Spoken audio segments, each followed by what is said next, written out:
Bismillahirrahmanirrahim. Assalamualaikum warahmatullahi taala wabarakatuh. Rekan-rekan, saudara-saudara. Okay, pada pagi ini kami kumpulan seterusnya akan membentangkan satu lagi topik yang berkaitan secara berterusan, di mana kami mendapat tajuk kepelbagaian sistem pendidikan Islam. Okey, seterusnya. Okey, sebagai pendahuluan. Okey, pendidikan Islam merupakan salah satu daripada usaha berterusan untuk menerapkan ilmu pengetahuan agama Islam kepada para pelajar dan masyarakat awam. Ia merangkumi usaha memberi pengetahuan tentang agama Islam yang meliputi akidah, syariah dan akhlak. Semua murid beragama Islam wajib mengambil mata pelajaran ini di peringkat sekolah rendah dan menengah. Kedatangan Islam ke tanah Melayu satu ketika dulu telah menjadi titik permulaan sistem ajaran Islam di Malaysia, dan ia semakin bercabang dan berevolusi seiring perubahan zaman. Terusnya saya serahkan kepada Syamil untuk. Seterusnya kita akan pergi ke sistem pendidikan Islam Malaysia, iaitu dua-dua formal dan juga tidak formal. Jadi saya akan menerangkan berkaitan dengan sistem pendidikan formal. Yang mana sistem pendidikan formal persekolahan ni dia dipelajari. Okay, kanak-kanak ni dipelajari di mana-mana institusi pendidikan mengikut sukatan yang telah ditetapkan. Maksudnya mengikut kurikulum yang telah ditentukan. Yang mana dalam sistem pendidikan formal ni terbagi kepada 3 peringkat, iaitu prasekolah, persekolahan Islam dan juga pengajian tinggi.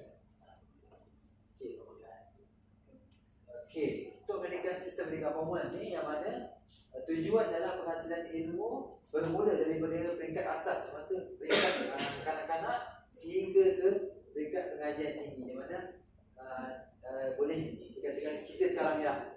Okey, yang mana tujuan juga sistem pendidikan formal ni dia boleh bersaing dengan sistem pendidikan sekular.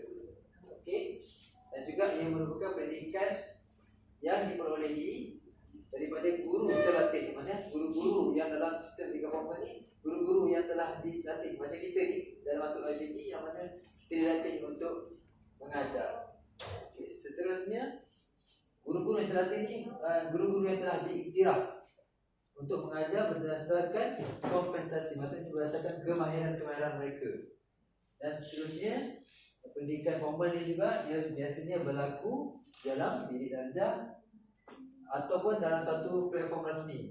Okey, dia bukannya di merata-rata tempat lah. Maksudnya ada kelas, ada meja, ada kerusi semua, dan juga dalam tu ada murid, ada guru, dan juga kurikulum yang berstruktur, yang mana dia disusun dengan baik. Seterusnya kita akan pergi ke peringkat yang pertama, iaitu peringkat sistem pendidikan formal prasekolah. Okey, yang mana sistem pendidikan prasekolah ni dia adalah pendidikan asas. Kita tahu sekarang ni pendidikan asas untuk agama Islam, yang mana telah diajar oleh kanak-kanak, peringkat kanak-kanak lagi. Seterusnya, dia juga adalah langkah-langkah awal untuk memperkenalkan sistem pendidikan formal kepada kanak-kanak. Maksudnya ke sini? Maksudnya kanak-kanak ni masuk ke sekolah, maksudnya dia kena belajar ni sekian. Tak ada dia berceramuk nak belajar itu ini, sekejap nak belajar ni, kejap nak belajar ni kan. Dia ada orang anak ni, hari ni cikgu ajar ni, hari ni ustazah ajar ni, hari ni saja. Dia ada step-step dia. Okey, seterusnya dia merupakan kesinambungan daripada kelas-kelas Al-Quran yang diadakan di rumah guru, surau atau masjid. Maksudnya anak-anak ni dia pergi mengaji-ngaji dekat rumah ustazah-ustazahan. Kan itu kan tak formal, dia yang biasa-biasa dia pergi santai-santai. Bila dia masuk ke sekolah, dia tahu hari ni hafal ni, hari ni hafal surah ni, hari ni hafal surah ni. Okey, ini antara pada awal dulu, iaitu taman asuhan kanak-kanak Islam Taski, dan telah dia berubah ke pusat asuhan Sunasi Islam Pasti. Okey, yang mana sekarang ni lah yang kita sedia maklum, sekarang ni Pasti sekarang ni. Okey, seterusnya okey, sebelum saya pergi ke persekolahan Islam, yang mana sekarang ni telah banyak, betul, bukan saja Pasti, jenis Aulad ada, Little Khalif ada, yang berpandukan Islam ni lah, yang banyak lebih kelebihannya ke pendidikan Islam ni. yang mana konsep dia sama je. Dia apa tujuan dia adalah untuk menjadikan kanak-kanak Islam ni Muslim yang sejati dan juga berpandukan kepada Al-Quran dan juga Sunnah. Okey, seterusnya persekolahan Islam, itu peringkat yang kedua. Maksud tadi kita dah tengok kanak-kanak dan dia terus ke peringkat yang kedua, itu peringkat persekolahan Islam. Yang mana dia terbahagi kepada dua juga, iaitu sistem persekolahan Islam di bawah kerajaan dan juga swasta. Kemudian, yang mana sistem persekolahan Islam ini dia memberi penekanan dalam aspek pembelajaran subjek agama. Yang ni dekat sekolah swasta lah, kita tengok kan, macam di Seriti, dia lebih kan kepada Islam ni, maksud dia ada belajar lah, tajwid tu lebih kan. Okey, dia juga bukan alternatif lah ya, bagi apa alternatif kita nak anak-anak kita terlibat dalam sistem nilai Islam ni. Maksudnya kat sekolah kerajaan boleh juga, tapi tak lebih lah, contohnya hafazan. Dia ada tahfiz kan, dia ada hafal, dia punya kurikulum lebih sikit lah, lebih untuk sekolah swasta. Okey, untuk sebagai contoh sekolah rendah atau sekolah rendah Islam ni awal-awal dulu, dan juga sekolah menengah Islam. Okey, seterusnya ni jenis-jenis sekolah rendah lah, yang mana sedia maklum semua sekali pernah sekolah. Kalau saya juga dulu pernah sekolah rendah agama rakyat, yang mana 5 hari, betul, 5 hari. Itu hari Isnin sampai hari Jumaat, bawa 5 ni kafar. Juga sekolah rendah Seriti lah, saya sebut tadi, sekolah rendah agama swasta. Untuk sekolah menengah pula, dia terbagi juga kepada beberapa pecahan, iaitu sekolah rendah ataupun sekolah agama ataupun sekolah Arab di bawah Kementerian Pendidikan Malaysia, sekolah Arab atau agama di bawah Kerajaan Negeri, dan juga sekolah Arab agama di bawah Majlis Agama Islam Negeri. Okey, kita berpindah ke peringkat seterusnya, peringkat pengajian tinggi Islam, yang di mana di sini kita dapat tengok semua ini ada pengajian Islam dalam universiti tu. Okey, yang pertama pada awal-awal tu, pada tahun 1965, Yayasan Pengajian Islam Kelantan ini telah dikelolai oleh di bawah Majlis Agama Islam Adat Istiadat Kelantan. Okey, yang mana dia bertapak di sedia maklum di Kelantan, yang mana terdapat sistem pendidikan pengajian Islam, tetapi tidak diiktiraf oleh kerajaan Malaysia. Tapi pengajian Islam ni apabila tidak diiktiraf, dia bergabung dengan Universiti Malaya dan tertubuhnya Akademi Islam Universiti Malaya. Okey, untuk ni lah YPTIK ni, dan sekarang telah berubah nama sebagai KIAS. Dan Yayasan Islam Tinggi, Yayasan Pengajian Islam Tinggi Kelantan ni telah berubah nama juga, iaitu Yayasan Islam Kelantan. Okey, di Universiti Kebangsaan Malaysia, seperti kita tahu, dalam Universiti Kebangsaan Malaysia ada terdapatnya Fakulti Pengajian Islam. Okey, di UIA juga terdapat juga fakulti-fakulti yang tertentu, akan tetapi dia tidak dipanggil sebagai fakulti, dipanggil sebagai kuliah. Okey, seterusnya biasalah yang family dengan kita semua, majoriti di sini, iaitu Universiti Sains Islam Malaysia, yang asal dulu terdapat 200 orang pelajar batch yang pertama, yang diberi nama sebagai College Universiti Islam Malaysia, iaitu di mana di dalam universiti juga terdapat fakulti-fakulti pengajian Islam, iaitu Fakulti Kajian Quran Sunnah, Fakulti Syariah Undang-Undang, okey, Fakulti Pengajian Bahasa Pertama, okey, Bahasa Arab, FUU. Okey. Okey, apakah kesan kepada pendidikan Islam formal ni? Okey, kita tengok pada yang kesan positifnya. Okey, kita tahu kurikulum telah disusun, dan tentu kurikulum ni daripada pengajian-pengajian Islam di setiap peringkat tadi, di prasekolah, di menengah, dan juga di pengajian tinggi ni adalah daripada sumber-sumber yang dipercayai. Okey, sistem pendidikan Islam formal juga adalah satu pembelajaran yang sistematik. Maksudnya kat sekolah pun anak-anak ni telah disusun. Okey, dalam rancangan pembelajaran tahunan RPT kan kita disusun juga. Kita susun ni bidang apa, minggu ni bidang apa dan bidang apa. So jadi sistematik lah. Okay, kita proses pembelajaran kita pun sangat-sangat teratur. Okey, seterusnya dan tentu kalau kita masuk universiti dah ada sijil yang telah diiktiraf, yang mana peluang yang cerah untuk kerjaya. Macam kita nak masuk LPG ni pun minta transkrip yang daripada universiti-universiti untuk kita tunjukkan. Okey, untuk yang kesan negatif pula. Okey, ini apa yang saya dapat lah. Itu kekurangan masa dalam proses PDP. Mana kita tengok juga dalam proses PDP kita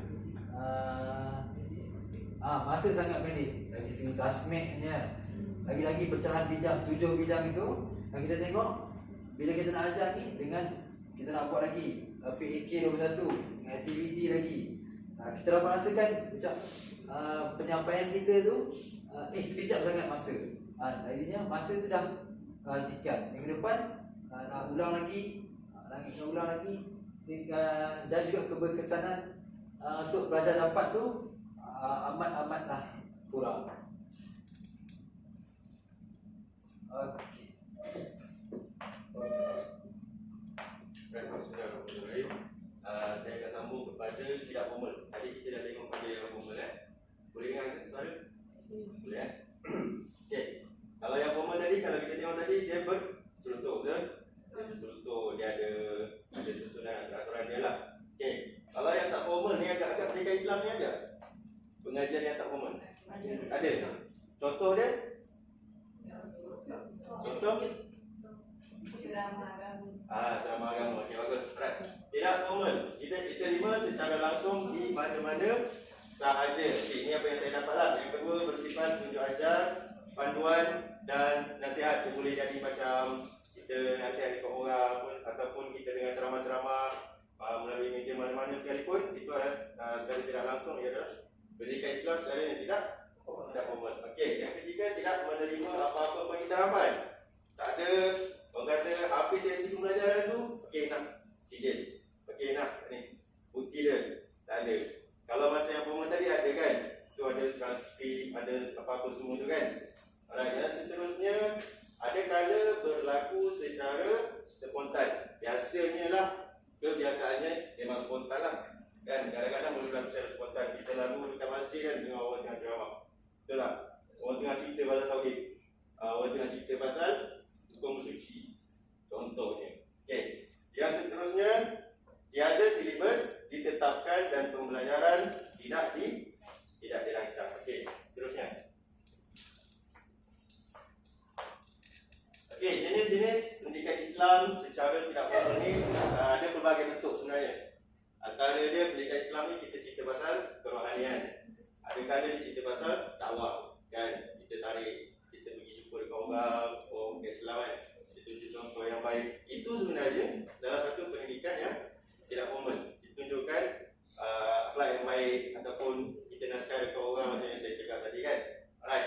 Yang seterusnya penerangan hukum ataupun menjawab kemusykilan agama. Sekarang banyak kan media sosial kan, orang tanya ustaz ni, lepas tu petik video, post dekat TikTok, post dekat Facebook, apa semua tu kan. Jadi orang akan tengok, okey, type dia hukum apa sekian dia akan keluar. Macam-macam ustaz keluar kan. Okey. Pengajian Al-Quran, forum ilmu, adab dan akhlak dan nilai murni. Kalau pengajian Al-Quran ni contohnya tidak formal macam mana? Boleh cakap? Siapa boleh tahu? Pengajian Al-Quran yang tidak formal biasanya dekat rumah kan. Rasa ada orang buka kelas mengaji. Kelas mengaji kan, nak saya sajikan kan, tu datang belajar kan. Alright. Yang seterusnya, institusi. Siapa yang bertanggungjawab untuk menjalankan pendidikan Islam secara tidak formal? Antara dia adalah masjid, surau, madrasah, pondok, jabatan agama, pertubuhan agama dan juga di rumah dan lain-lainnya. Saya tak selama lah. Okey. Saudara media yang terlibat adalah televisyen, radio, majalah, artikel dan media sosial. Sekarang jaranglah orang nak tengok TV, orang nak dengar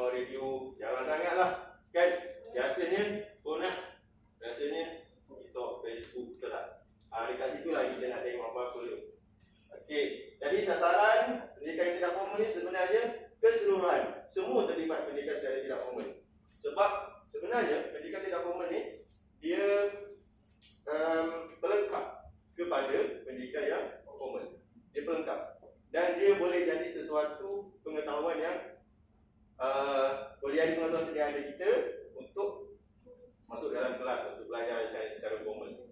Okey, sasaran dia adalah individu, keluarga, masyarakat umum. Okey, seterusnya. Apa tujuan dia?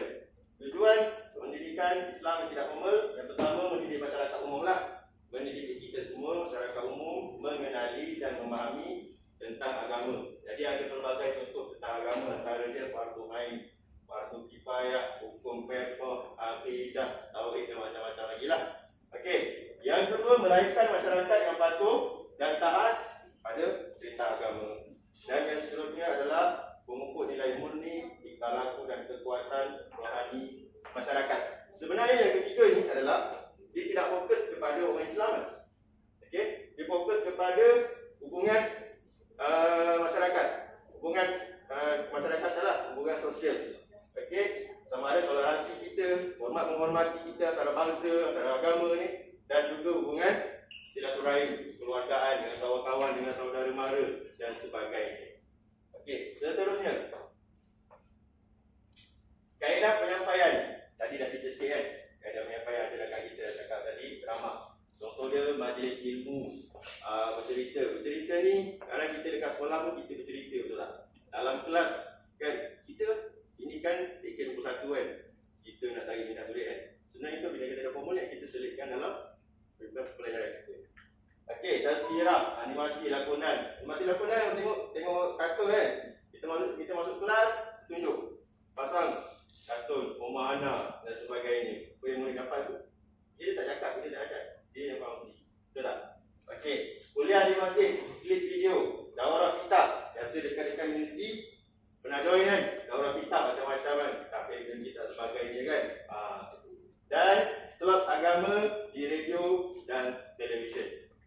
Ini semua sedia maklum lah. Okey, rasanya tak perlu pada penerangan yang lebih lanjut, betul tak? Ada soalan? Ada, okey. Oh, ada lagi. Satu lagi, maaf. Kesan kepada pendidikan Islam tidak formal. Jadi dekat sini saya bagikan kepada dua, positif dan juga negatif. Okey, kesan pendidikan Islam tidak formal ni kita tahu disebabkan medium dakwah. Kita dah tarik bangsa lain, kaum lain untuk kenal, untuk lebih faham tentang agama kita. Yang kedua, penyebaran ilmu agama dan nilai moral tidak terhad. Maksudnya, mana-mana boleh dapat kan? Kita boleh tengok dekat mana-mana. Tengah tunggu bas, tengah tunggu grab, kita boleh dapat ilmu tersebut. Terbuka kepada semua golongan dan peringkat umur dan simbol keterbukaan agama. Okey, tapi bila ada positif, semestinya dia ada negatif. Okey, dia ada lapisan ilmu, penyelewengan ilmu kan. Banyak isu sekarang, betul tak? Ustaz-ustazah yang saya tak nak cerita lah. Okey, kesalahan ilmu di bertikai. Aduh, sekarang kita cakap pasal ni. Tiba-tiba ada komen. Betul ke? Ini betul ke? Aduh, saya cakap macam ni. Dekat timur, dekat itu bertikaian. Yang ketiga, lambakan ustaz segera. Semua orang nak jadi ustaz. Semua orang nak komen tu. Keluar je satu benda, habis. Semua nak jadi ustaz. Kan? Okey, wujud golongan taksub dan berpihak. Okey.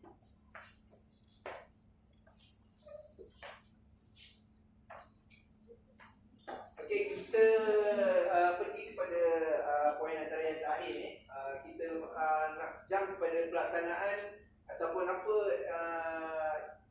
implikasi dia lah kepada pendidikan di dalam didik darjah. Okey, pelbagai sistem pendidikan Islam yang wujud di Malaysia ekoran perkembangannya sejak kali pertama agama Islam bertampak di tanah Melayu ketika itu. Okey, pelaksanaan kurikulum pendidikan Islam yang kita dapati pada hari ini telah dipengaruhi oleh kepelbagaian sistem yang wujud, di mana didapati terdapat sistem pendidikan yang masih relevan untuk dikekalkan atau dimasukkan dalam kurikulum baru, iaitu kurikulum standard sekolah rendah KSSR. Okey, ironia kurikulum pendidikan Islam sedia ada boleh ditambah nilai menggunakan kaedah pengajaran Islam yang tidak formal dan diserapkan kepada pengajaran formal. Jika kita telusuri, matlamat KSSR pendidikan Islam mempunyai tujuan yang sama seperti semua pendidikan Islam yang wujud dan dia telah diaplikasikan sejak sekian lama. Maksudnya kat sini, okey, kita boleh dapati yang sahabat-sahabat saya yang telah kenalkan tadi, sistem pendidikan formal dan tidak formal ni, ianya berasal daripada satu sistem sistem yang di mana ketika dulu kita pernah ketika pedagang daripada tanah Arab yang hadir ke tanah Melayu ketika itu, dia buat macam-macam sistem lah kan, datangkan macam-macam sistem seperti mengajar di istana kan, di surau, di madrasah dan sebagainya. Dan kita ada ambil sedikit dia punya essence, dia punya cara tu untuk diserapkan dalam kurikulum kita. Antaranya adalah sistem tazkirah tu lah kan sendiri kan. Jadi ustaz-ustazah yang dalam kelas ni kita amalkan banyaknya sistem tazkirah ataupun bercerita kan. Dan antaranya adalah talaqi kan, kita talaqi musyafahah. Kita telah ambil sistem tu yang berbagai tadi tu dari segi formal tu kita jadikan formal. Kita masukkan dalam sistem formal dan jadikan salah satu daripada kurikulum kita sendiri. Okey, seterusnya. Okey, contohnya dalam bilik belajar, guru boleh mengaplikasikan kaedah tayangan video untuk menambah kefahaman murid berkaitan topik. Okey, jika kita amati, tayangan video merupakan salah satu dari sistem pendidikan tidak formal yang telah berlaku oleh murid ketika mereka menonton di rumah. Secara tidak langsung, ia menjadi satu pengetahuan sedia ada murid yang boleh menjadi nilai tambah suatu proses PDP di dalam kelas. Sebagai contohnya, kita salah satu pendidikan tidak formal yang berlaku adalah ketika murid-murid ataupun anak-anak ni menonton video. Jadi menonton video tu asalnya adalah tidak formal, pembelajaran tidak langsung dan secara tidak formal. Jadi kaedah kita boleh serapkan dalam kita punya kaedah pembelajaran di dalam kelas atau kurikulum kita. Dan secara tidak langsung dia kalau kita buat sistem tayangan video ni, satu dia menarik perhatian murid, dan keduanya adalah murid tu mungkin dia dah pernah tengok video tu, dia ada pengetahuan sedia ada dan dia boleh tambah input-input yang lain lah kan. Okay, seterusnya, dan secara kesimpulan rumusannya, okay, Malaysia ni antara negara Islam yang boleh dijadikan contoh dari segi perkembangan sistem pendidikan Islam yang merangkumi berbagai aspek. Okay. Gabungan ilmu yang telah disepadukan mengikut acuan Malaysia sendiri berlaku di semua peringkat, termasuk dalam pembinaan kurikulum di sekolah. Pelbagai sistem pendidikan yang ada menjadikan sistem pendidikan Islam relevan untuk terus diterokai sepanjang hayat. Ia adalah agenda berterusan Islam dalam melahirkan Islam yang berperibadi mulia serta warga negara berilmu yang sentiasa menjunjung Islam selari dengan kehendak Al-Quran dan Sunnah. Jadi kesimpulannya, kepelbagaian sistem pendidikan ni, kepelbagaian sistem pendidikan agama Islam ni yang menjadikan kita ni terus mengkaji apa lagi yang perlu kita tambah baik dalam sistem dalam kurikulum kita kan. Jadi bukan setakat kita Islam ni banyak cabang dia. Jadi kita kena setiap kali kita berkembang zaman tu, kita kena kaji supaya dia tak luput lah di tengah zaman kan. Tak adalah orang cakap Islam ni terlampau mundur kan dari zaman dulu. Memang kita ada, sebab tu kita kena kaji. Sebab apa? Ada sistem yang mungkin kita dah tak mampu nak ikut lagi. Jadi kita ambil yang mana sistem yang masih relevan. Tadi tu lah macam sistem talaqi dan musyafahah lagi kan. Jadi kita ambil, kita kekalkan mana yang perlu dan kita kurangkan ataupun kita sisihkan yang mana yang kita rasa dah tak relevan. Jadi itu saja pembincangan kami untuk kali ini. Terima kasih atas perhatian semua. Assalamualaikum warahmatullahi wabarakatuh.